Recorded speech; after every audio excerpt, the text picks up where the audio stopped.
Sir, நம்ம தனியாக தமிழ்நாடு அப்படிங்கறத பேரே இடம்பெறல அப்படிங்கிறதுக்காக முதலமைச்சர் கொஞ்சம் கடுமையாகத்தான் விமர்சித்திருக்கிறார். குறிப்பா பீகாருக்கு அறிவித்திருக்கிறார்கள். அதுக்கு நிதியமைச்சர் பதில் சொல்லியிருக்காங்க. ஒரு சர்வதேச விமான நிலையம் கூட அங்க கிடையாது, அதையெல்லாம் அங்கு நாங்க உருவாக்க வேண்டாமா? வேற வேற மாநிலங்களுக்கு வேலைக்கு சென்று கொண்டிருக்கிறார்கள் அந்த மாநிலத்தை சேர்ந்தவர்கள், அவங்க அங்கே வேலை செய்யக்கூடிய சூழலை உருவாக்க வேண்டியது நம்முடைய கடமை இல்லையா அப்படின்ட்டு எல்லாம் அவங்க பேசியிருக்காங்க. அந்த பதில் ஏதாவது உங்களுக்கு ஏற்புடையதாக இருக்குதா? அவர்களுடைய பதில் ஏற்புடையதாக இருக்கிறதான்றது கேள்வியே வேணாம். ஏன்னு கேட்டீங்கன்னா, ஏதோ ஒரு பதில் சொல்லணுமேன்னு சொல்லியிருக்காங்க. இப்போ இந்த நிதிநிலை அறிக்கை என்பது இந்திய துணைக்கண்டத்தின் நிதிநிலை அறிக்கை. இந்த நிதிநிலை அறிக்கையில ஒவ்வொரு மாநிலத்தினுடைய கோரிக்கைகள், அங்கு இருக்கக்கூடிய நிலைப்பாடுகள், இப்ப பீகாருக்கு செய்யாதன்னு நம்ம சொல்லல. பீகாருக்கு நீங்கள் கொடுப்பது என்பதும் பீகாரினுடைய வளர்ச்சிகளை நீங்கள் தனியாக செய்வது என்பதும் எப்ப வேணாலும் நீங்க தனிப்பட்ட முறையில் கூட உங்களுடைய அரசினுடைய துறைகளின் மூலமாக நிதி ஒதுக்க முடியும். ஆனால் இந்த பட்ஜெட்ல தமிழ்நாடு என்ற ஒரு பேர் கூட இல்லை என்பது இந்த பட்ஜெட் மட்டுமல்ல, போன பட்ஜெட்லயும் தமிழ்நாடு என்ற ஒரு பேர் கூட கிடையாது. அப்படி என்ன தமிழ்நாட்டினுடைய நிலைப்பாட்டுல உங்களுக்கு வெறுப்பு, உங்களுக்கு மாற்றாந்தாய் மனப்பான்மை தான் நம்ம கேட்கிறோம். ஒண்ணு இல்ல, நாம அரசு வச்ச கோரிக்கைகள் ரயில்வே துறையில வைக்கிறோம். மெட்ரோ நின்னுகிட்டு இருக்கு, மெட்ரோவினுடைய பாதை புதிய பாதையும் போட்டு அதையும் கொடுக்கிறோம். எல்லாவற்றையும் கொடுத்தாலும் அதை பற்றி ஒரு கருத்து, ஒரு எழுத்து கூட நிதியமைச்சர் சொல்லல, நிதி ஒதுக்கல. அப்படின்னும் பொழுது தமிழ்நாடு புறக்கணிக்கப்படுவதற்கு காரணம் என்ன? எங்களுடைய தலைவருக்கு, அதாவது தமிழக முதல்வர் ரொம்ப கோபமாக ரொம்ப வேகமாக கொடுத்துட்டார் அப்படின்னு சொல்றீங்க.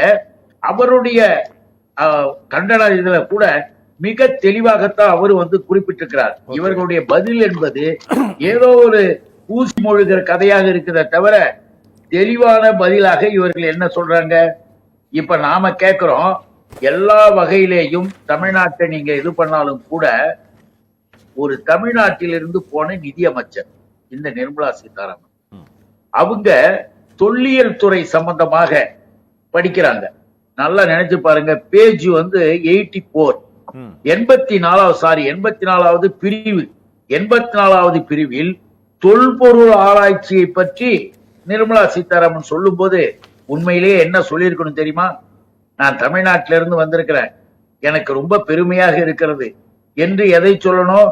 இப்ப சமீபத்தில் தமிழ்நாட்டில் முதலாக இரும்பை கண்டுபிடித்தது தமிழன் என்று திமுகவை சொல்லிச்சு. இல்லை, பூனா, அலகாபாத் மற்றும் யுஎஸ்ஏவிலிருந்து, அமெரிக்காவிலிருந்து ஆராய்ச்சி நிறுவனங்கள் வந்தவர்கள் எல்லாம் சொன்னாங்க, 5327 ஆண்டுக்கு முன்பே இந்த தொல்லியல் துறையினுடைய ஆய்வின் மூலமாக தமிழ்நாட்டில் அதெல்லாம் பயன்படுத்தப்பட்டது அப்படின்னு சொல்லும் போது எதையோ சொல்லிக் கொண்டிருக்கிற நிர்மலா சீதாராமன் பெருமையாக இருக்கக்கூடிய, இந்தியாவிற்கே பெருமை தரக்கூடிய இந்த செய்தியை கூட சொல்லல. ஆக தமிழ்நாடு என்றால் புறக்கணிக்கிறீர்கள். அதனாலதான் நம்ம சொல்றோம், நீங்க நிதி ஒதுக்கல, நீங்க எதுவுமே செய்யலன்றது ஒண்ணு, இருக்கக்கூடிய நிலைகளை கூட எடுத்து சொல்வதற்கு மனசு வரலன்னா என்ன அர்த்தம்? சும்மா நம்ம 12 லட்சம் ரூபாய் நாங்க வருமான வரி என்ன 140 கோடியில எத்தனை பிரிவு, அது எத்தனை பேரு? கிட்டத்தட்ட 2 கோடி பேரு, அதிகபட்சம் போனா 2.5 கோடி பேரு. அதுலயே கூட இன்னொன்னு தெரியுங்களா, 8 பே கமிஷன் வரப்போகுது.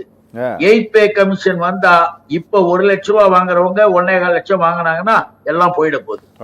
இவர்கள் எல்லாவற்றையுமே வர இருக்கிற தேர்தல். அதனாலதான் எங்க முதல்வர் சொன்னார், தெளிவா சொன்னார், இந்த நிதிநிலை அறிக்கை என்பது இந்திய துணைக்கண்டத்தின் நிதிநிலை அறிக்கை அல்ல. இது பாரதிய ஜனதா கூட்டணி கட்சிகள் ஆளுகின்ற மாநிலத்திற்காகவும் வர இருக்கின்ற தேர்தல் நெருக்கத்தில் இருக்கக்கூடிய பகுதிகளுக்காகவும் மாநிலங்களுக்காகவும் இது நடத்தப்பட்டிருக்கு. இந்த பட்ஜெட்டின் மூலமாக எந்த வகையில இந்தியா உயரும், பலம் பெறுகிறது, நலம் பெறுகிறது சொல்லுங்க பாப்போம். எல்லாமே பீகார்னு நிர்மலா சீதாராமன் சொன்னதுக்காக நான் ஒண்ணு சொல்றேன் சார், வேற ஒண்ணும் இல்ல.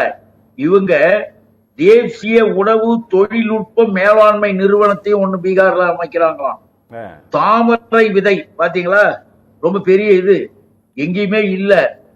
பெரிய பெரிய நிலைகள்ல வாரியங்களை அமைப்பது நாம பார்த்திருக்கிறோம். ஒரு நாட்டினுடைய அக்கறை வளம் இருந்திருந்தா பல்வேறு நிலைகள்ல நம்ம வாரியம் பார்ப்போம். ஆனா தாமர விதைக்கு ஒரு வாரியமா, அந்த வாரியத்தை அங்க போய் அமைப்பாங்களாம். ஐஐடிய பாட்னாவில் இருக்க ஐஐடிய புதுப்பித்து பல கோடி ரூபாய் அதுக்கு ஒதுக்கலாம். இவங்க என்ன ஏழை எளிய படிக்கிற பிள்ளைகளுக்கு அங்க என்ன ஏதாவது செஞ்சிருக்காங்களா? இப்ப சொன்னாங்களே பதில் சொல்லும் போது அங்க வேலை கிடைக்க எல்லாம் வெளி மாநிலங்களுக்கு போறாங்கன்னு. அப்ப அந்த பிள்ளைகளுக்கான கல்வியை கூட இவர்கள் நினைக்காம விமான நிலையம், பாட்னா விமான நிலையம், 5 விமான நிலையம் எல்லாம் அங்க இருக்க ஏழை மக்கள் எல்லாம் விமானத்துல பறக்கிறாங்களா?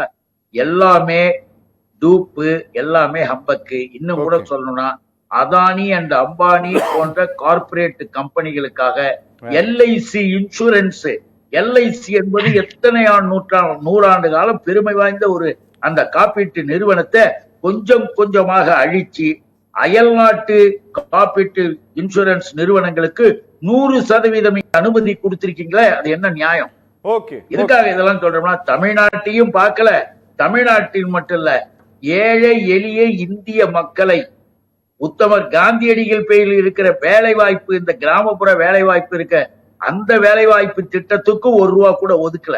இதெல்லாம் பார்க்கும்போது எல்லாமே இப்பொழுது வந்திருப்பது எல்லாமே இந்தியாவிற்கு நன்மை தரக்கூடிய பட்ஜெட் அல்ல, இந்தியாவை வேறு பாதைக்கு அழைத்து சென்று கோடீஸ்வர கார்பரேட்டுகளுக்காக உருவாக்கப்பட்ட பட்ஜெட். இதான் நம்ம தெளிவா சொல்றோம்.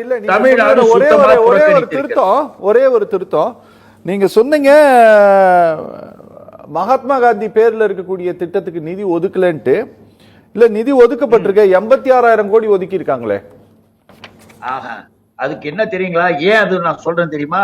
அதற்கு கிட்டத்தட்ட 130 to 135 கோடி அதுக்கு பேஸ் அடிப்படையே இந்தியா முழுவதும் இருக்கின்ற ஏழை எளிய கிராமப்புற மக்களுக்கு கொடுப்பது. அது அதை இவர்கள் உயர்த்தி இருக்க வேண்டுமே தவிர கொடுத்ததையே குறைச்சு வச்சுட்டீங்கன்னா எப்படி பாதி பேர் கூட செய்ய முடியாது. அதுக்காக சொன்னேன். ஓகே, பேசலாம் சார், பேசலாம்.